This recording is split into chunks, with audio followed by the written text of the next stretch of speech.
steer through them. Whereas the rear-wheel drive, we get that little bit of oversteer and just a nice grip through it. And those are the two most important turns, or the fast turns on this track. Turn that you're looking at right now, followed by the turn that you're about to look at right now. Those are the two fastest turns, and a rear drive car would, I imagine, be feel a lot better through there, as it would going into Big Bend. The front drive car coming into Big Bend might be a little bit more stable on braking and perhaps even initial turn-in, but once you started to apply the power just right about there, I think the rear drive car would probably feel just a little bit better at racing speed. Here we see Bill Topping holding off Mike Guido in the number 79 Nissan with all the checkerboards on it. The world's fastest clown. He entertains children at magic shows, performed in schools. You can see the lettering, "Just Say No," across the front bumper. He does it with an anti-drug message, very much dedicated toward a drug-free America. Gets a lot of publicity and does a lot of great work. Guido, in fact, is third in points coming into this race. Hasn't won a race thus far this year. Cass Whitehead leads with 45 points over Hemingson's 40. Michael Guido third with 26 points coming in. A good look at him. That's what he looks like, folks. Michael Guido wears the makeup, wears the bow tie, the rubber nose, takes off the hat. I guess that's what it is. Takes off the derby. If he's got all that makeup on there today, it'd be very, very hot in that car. You can see the first three cars beginning to break away a little bit now. Leitzinger, Hemingson, and Pombo. Hemingson, of course, in the Oldsmobile, which is front drive, giving Leitzinger a pretty close run for his money at the moment. Holding a good tight line through the first part of the S's. That Nissan up front is a 4-cylinder engine with 3 valves per cylinder. Pepe Pombo had a great race last year at Portland against Garth Ullom. A lot of great racing still to come from Lime Rock. It's a breakaway for the first 3 cars of the Toyo Tires Touring Series, round 4 of 1991. Your leader from the pole, Butch Leitzinger out of State College, Pennsylvania. A college student, helps his father with his GTU program at IMSA. Actually, he says he and his dad used to prepare his cars together, but his dad expanded from a 1-car team to 2, so now dad doesn't help him anymore. And as a result, Butch does all of his own car preparation. Take your hat off to him. He's had to do a lot of learning about both driving and building race cars. Chuck Hemingson runs second in that red number 45 Oldsmobile with 442 4-cylinder engine. And in 4th position, the number 44 Nissan of Pepe Pombo out of Georgia. Former Mexican national motorcycling champion is Pepe. Blue and white car is Garth Ullom, defending series champion. Here comes the battle between Topping and Guido, the world's fastest clown. That's for 6th place on the racetrack. Guido hanging tough, still looking for that first victory. I had to ask Michael Guido how in the world he drives, especially on a day like this at Lime Rock with the clown makeup on. Here's what he had to tell me. Well, I clowned for a few years before I started racing as a clown. So I've been doing picnics for 12 hours a day, so I'm used to the heat. And it's oil-based, so it doesn't run. And now that I'm getting some good finishes, the other drivers are taking me serious now. I wonder if that means they're all going to start wearing makeup if he wins a race. And there's a little moral support, I guess you'd say, from one of the corner workers here at Lime Rock. And not far behind Guido, the clown. Also very, very in-joke that could be in the Hobbs household. Not so far behind Guido is Cass Whitehead, who's leading the championship at the moment. But of course, right now in the race is languishing back in 8th spot. He is the current points leader. And so he'll be wanting to make some ground up if he wants to try and hang on to that lead. Paul Hacker, as they go around Tom Little, Paul Hacker trying to hold on Garth Ullom, the defending series champion. The season waving in the mirror there, give me a wave. The competition has been remarkably balanced. In past years, one car has usually dominated. Garth Ullom, in fact, dominated a year ago. Paul Hacker just coming on stream as a challenger for the championship in this series. In previous years, guys like Parker Johnstone and his Acura dominated, winning a couple of series championships. Dave Jolly from California won one for Mazda by winning a lot of the races. But this year, things are a lot more balanced. Around the outside goes Garth Ullom. You better hope Paul Hacker has the discipline to stay on the inside line. And he does. It's a long way around there on the outside. I don't think it's going to work, Garth. Good try. Nice racing. Into the S's. Left-handed The only real left-hand corner on this track, of course, is a bit of a left flick as you come out of the chicane. But the only left-hand corner here is that first part of the S's. Otherwise, it's all right. So it's kind of like a sort of slightly twisty oval. That's right. That's right. Right. That's it. The battle continues between the 41 of Paul Hacker and the 24 of Garth Ullum. Your overall leader is Butch Leitzinger, and we'll be right back to Lime Rock. Back at Lime Rock Park, the battle continues for 4th place between the 41 Red Oldsmobile of Paul Hacker out of Alateen, New York, and the number 24 of Mechanicsburg, Pennsylvania's Garth Ullum. Well, there you see the number 94 Nissan of Eric Morrow. His family owns a world-class resort hotel in Ocho Rios, Jamaica. He's also a wonderful polo player. His team has won Jamaica's polo championship. He's a one-goaler. A lot of people might remember the Morrow House of Nuts. That was his family too. Bought out. I've met him a few times in this part of the world. He used to be a pretty big buddy of Sam Posey when Sam and I used to race together in Formula 5000. And I've met him up here in this part of the world a number of occasions.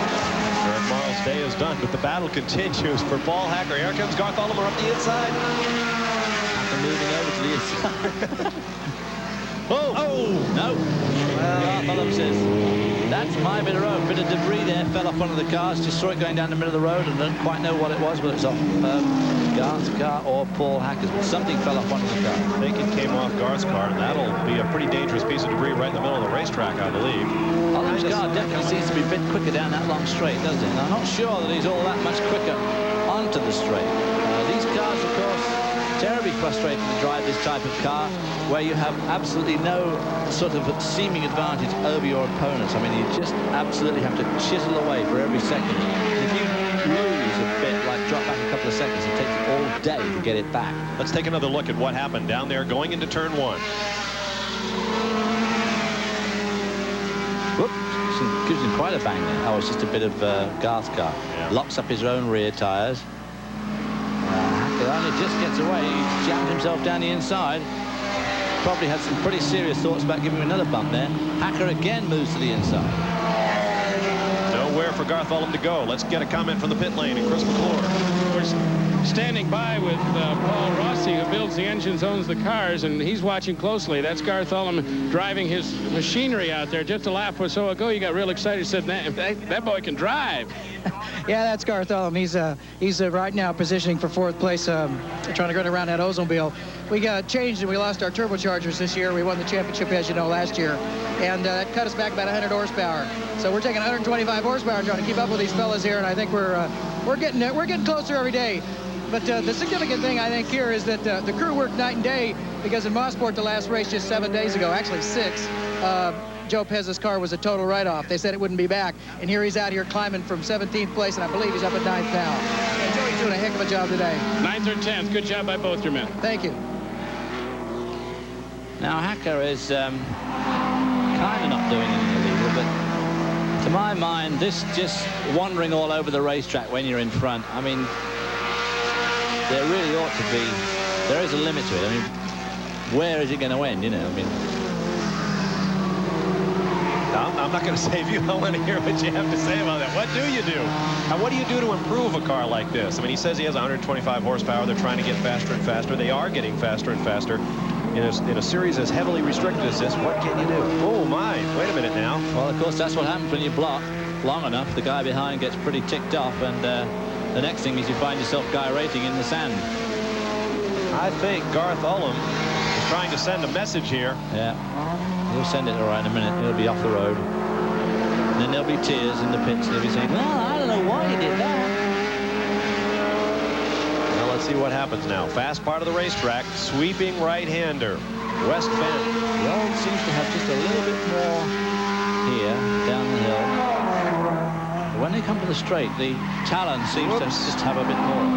66, Gary Summers out of Monticello, New York. Looped it back there on No Name Straight, just coming out of the S's. He's back underway. At the start-finish line, Paul Hacker, Garth Ullum. Yeah, won't work on the outside, Garth. Time on the inside. Well, he's got that left-hander coming up. Yeah, we'll just have to nail him there. When he gets... Here is your leader, Butch Leitzinger. The battle continues. We won't let you miss anything as he dirt tracks it through the chicane at Lime Rock Park. We'll be back for more sedan racing. Coverage of IMSA's International Sedan Series from Lime Rock Park has been brought to you by Quaker State. The Big Q is one tough motor oil. And by Budweiser, the king of beers. With that clean, crisp, cold taste, nothing beats a Bud. Back at Lime Rock Park, Paul Hacker continues to keep that white-knuckle grip on fourth place despite the attentions of Garth Ullem just behind him there in the blue and pink and white Eagle Talon. Ullem has now dropped back. He has been tapping Hacker in the back bumper. Oh, I'm surprised he doesn't stay in the draft, actually, because the car is obviously clearly quicker down the straight because he came onto the straight a fair way behind, really.